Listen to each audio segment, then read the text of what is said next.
Welcome to Spirit, Purpose, and Energy. I'm JJ Flazanes, your host. Thank you for downloading today's episode. It is another bonus episode.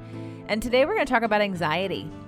I will remind you, today's August 2nd, if you have tried to get into the Manifestation Challenge, but you have not been approved for the Facebook group, a lot of you are not answering the question about the name that you have that you registered with that's on Facebook.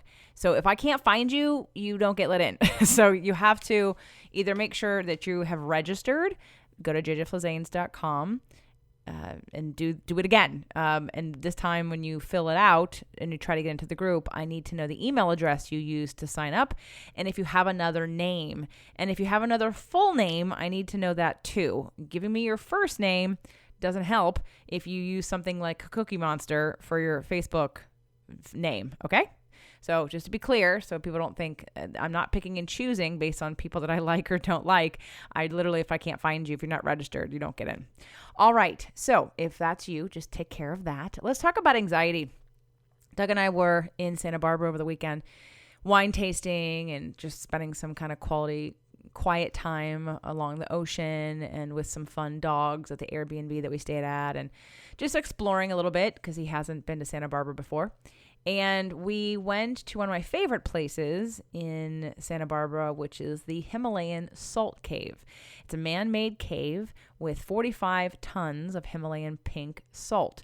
And they have cave sessions where you can go in and meditate, basically. They've got a tract of music that they play, and they pump in ionized, I believe it's ionized, salt through the air to breathe. That's been, the particles have been broken down, so it's easier to breathe it in and get some of the minerals from the air, as well as it's surrounded by Himalayan pink sea salt and rocks, and the whole ground is sand, but it's sand. So it's a really cool experience. It was my third time doing it. The first time I did it was a couple years ago and sat in the zero gravity chairs with a room full of people on a weekend, probably a Sunday, and had a really lovely experience. The second time was on my birthday this year, and my friend and I were the only two in there because it was a Monday afternoon, and we laid on the ground with blankets, but we laid on the ground and we really sort of immersed ourselves, our feet and our hands, in the pink sea salt. This time it was also booked and full, and Doug and I were able to get in, and there was an extra chair and a bunch of people were on the floor. So just imagine there's a room full of people and I'm sort of in the middle on the ground, and while the music is playing, and it's meditation, and you're instructed not to talk, and that if someone starts to snore, to tap them on the shoulder so that they can wake up and everyone can have, a nice experience and not be distracted by somebody snoring. Well, for the most part, the people in the room were quiet. But there was this one girl sort of she was like above me to the left. And she was like literally making a snow angel the entire time. It was like 40 minutes. She was dumping, the salt on her, which I get because the more in contact with it, the more it absorbs through your skin. But she wouldn't stop. She was constantly moving. And she probably was in her 20s. I don't know if it was early or mid 20s. And at one point, it was a really good practice for me to tune her out and to get on a different frequency. But she was literally right next to me. And at some point I did laugh about it. But at first it did annoy me and it drew my attention. And at first I didn't mind because I got it. I looked over at her and she was laying down and doing snow angels in the sand and the sea salt sand. And that's cool. And I got it, but it didn't stop. And I just started to breathe because I realized that, especially today, the one thing I love about millennials, and a lot of you are millennials, is that your idea of change and growth and evolution and expansion and connection is pretty flexible and willing and open, versus sort of the older people get real stuck in their ways and won't change or experience or grow, and they're afraid of what they don't know. And so I really love the positive energy in that way. But the negative part, and it doesn't mean that the older people don't experience this too, but the negative part of being so overly attached to your phones and the computer is the inability to be in your body. And what I could tell and notice about this person was that she didn't know how to sit still. And it just struck me funny, but sad, that you're in a place to meditate. Now, of course, I meditate at Agape and other places. And of course, when you have 1,200 people in a room, there's people coughing and people clearing their throat, and it doesn't, and so but it's a bigger room and you're upright. And it's real interesting that anytime you get into a meditation with a group of people, you'll notice who takes themselves out. People have to cough or clear their throat or sneeze. And it's not, you're not consciously taking yourself out, but it literally is like your body resisting being present and being centered. Because what happens when you're present and you're centered? You can't help but feel your feelings. So I want to address anxiety today because I think there's a misconception about anxiety. I think more and more people are accepting it as a diagnosis to something that's wrong with you. Oh, I have anxiety. As if you caught it, like a cold or something. And even a cold, those of you that listen to my show know that if you caught a cold, there's a reason why you caught a cold. Like you weren't a victim to the cold. You're not a victim to any ailment or disease. You play a part in it. And the best thing to do would be to figure out what that part is so that you can figure out how to heal it and either not have it happen again or listen and surrender to your body so that you can heal it and release it. So anxiety is to me, I guess the more and more I do my work and the more I feel calm and centered, it's sometimes when I get in a situation where I probably had a little bit more anxiety than I normally do to be in alignment to experience this girl. Because there were people who were snoring. They were starting to snore and people were sleeping. And I thought, I don't know how they can sleep. I was so tuned into her fidgeting until I worked real hard to put myself on a beach in my mind and to go through my chakra clearing meditation that we do on the Manifestation Challenge. Since I recorded it, I remember it. So I went through it. And the more I could, sort of redirect my thoughts, the less and less I was paying attention to her. So I was changing my frequency, but it was an awareness that I had about the fact that she couldn't sit still. And that is so evident in a situation where you're called to be still. So how many of you can't sit still, can't be in your body, are not willing to be quiet? It's just so interesting to me. And this is one of the reasons why I started doing my events, was to hold manifestation challenges and doing the live event and doing meditations, to do both silent meditations as well as visualization meditations and guided meditations, because it's one-on-one stuff. I get to see who takes themselves out, who can't sit in their skin, because this is the time when you start to retrain your nervous system, and that's how you get calm. You don't get calm because you take some drugs. I mean, you will get calm, but it doesn't teach you how to do life any differently. Going to meditation will absolutely help to retrain that. The event that I do, both of them, are all about sort of overloading your nervous system in a way, so that way you make this a normal, habitual state of being. It becomes your new point of centeredness, and we can break through it because you're going to feel it to heal it and get there, right? So anxiety is really not really an emotion. It's a group of emotions. It's an energy. It's actually energy wanting to be expressed. People would say anxiety is worry, and that's true. But I would also say that anxiety is something that you don't necessarily focus on a certain story or topic. It's like a collection of all kinds of stuff. Like worry, when you're worrying about something, it's something specific and you can point it out. But when people have anxiety, it's like a general anxiety because you have a lot of unexpressed emotions and a lot of unexpressed ideas and creativity. So we're talking about anxiety is really a repression of feelings and energy.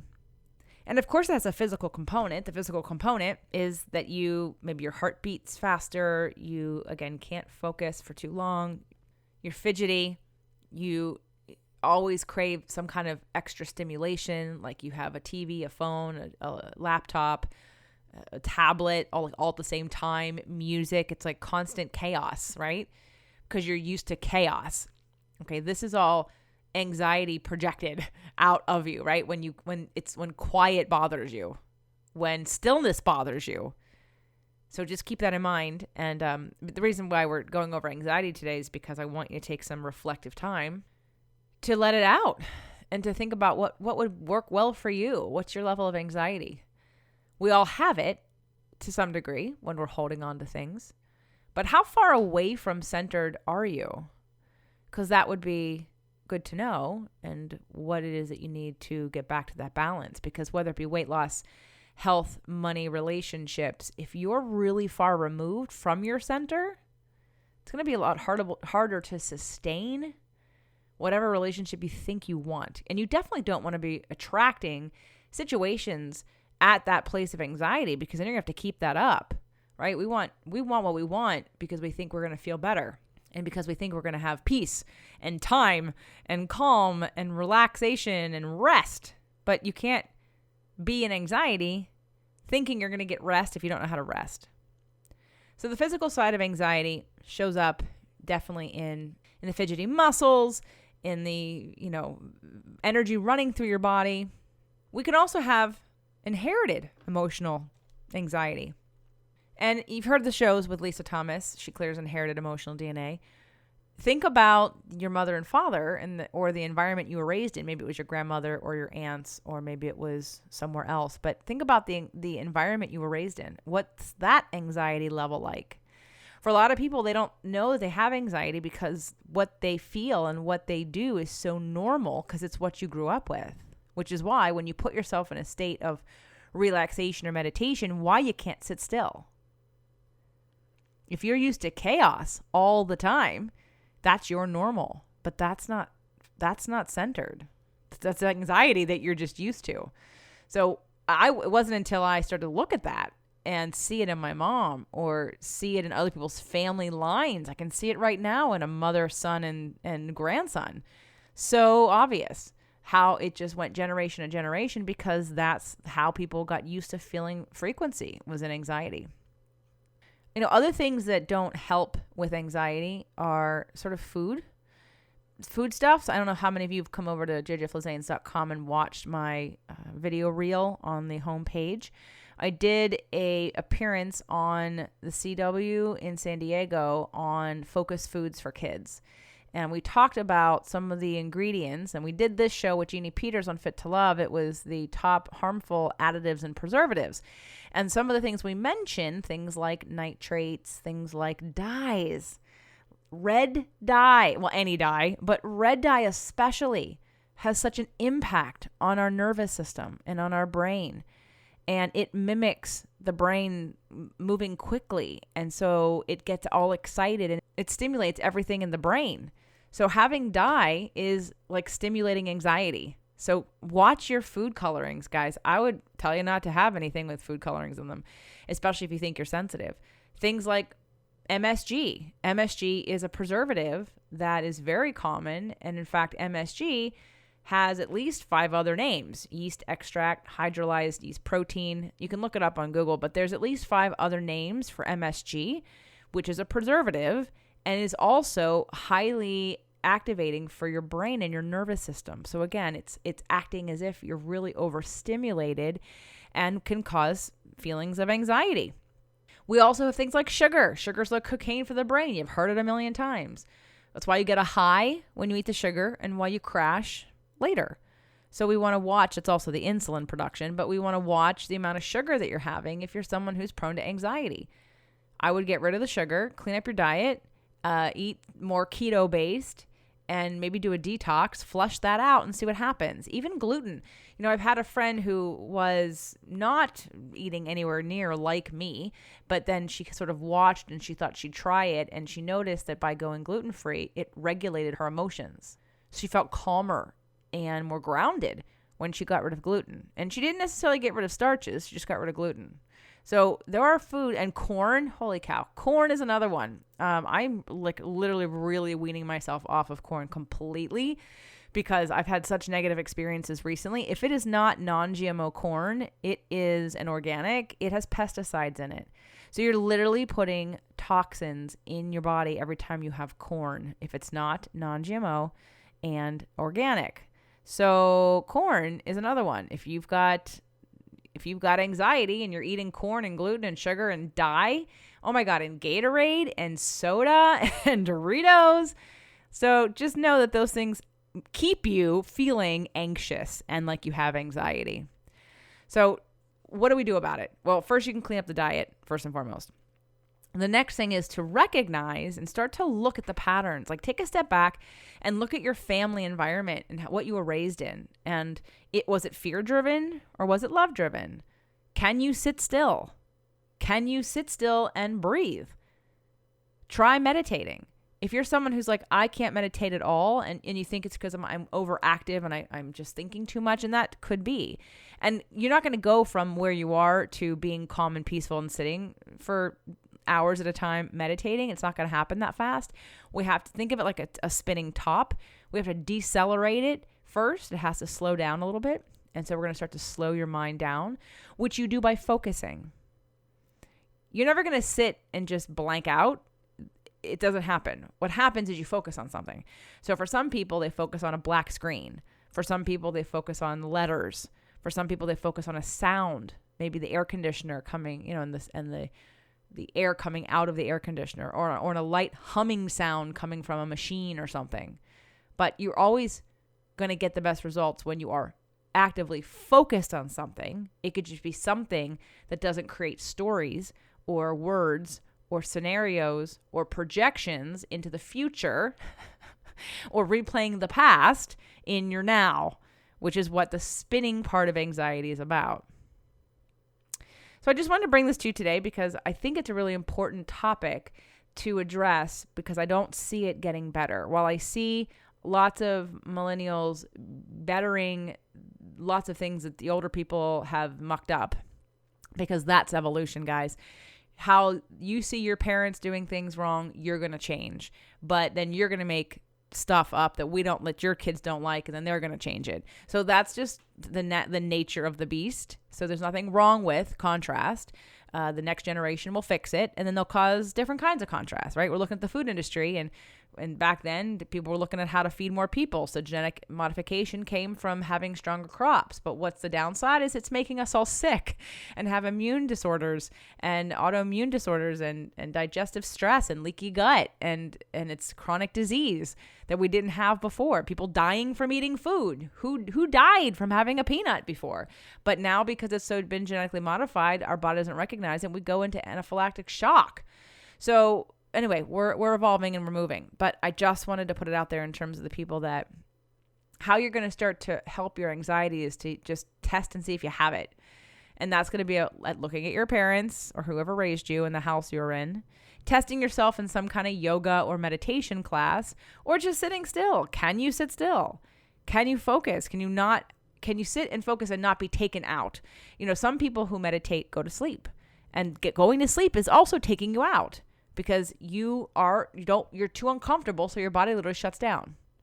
So if you've got some anxiety, I definitely would recommend and encourage you not to just jump on medication, but to really look at what's not being expressed, what's not happening in the life that's wanting to come out of you right now, what's wanting to emerge that you're not listening to, what feelings have you not expressed out loud or processed. Just in general, it doesn't have to be to anybody else. You can process emotion, crying, screaming, anger without anybody else. But if you're trying to hold on to it, the longer you're trying to hold it in, the more it's causing what you think is anxiety because it hasn't been expressed. So please don't hold it in. And of course, if you want help with any of these things, we're going to be doing all of these things, meditating, looking at emotions, energetic patterns from our family. We're going to be all of it at the next big step. And we'll be doing all of it at releasing what weighs you down in January. So if you can't come September, look at coming in January. Either way, I'd love to help you release some of that anxiety so that you can be calmer and enjoy your life. That's why we're here. One more quick announcement. If you're looking for another episode with Mr. Doug Sandler and I, you will not find that here. You will only find that at Women, Men, and Relationships. So head on over to there to subscribe to that channel and download that show. We talk about love languages this week. It's a very entertaining conversation. I hope you enjoy it.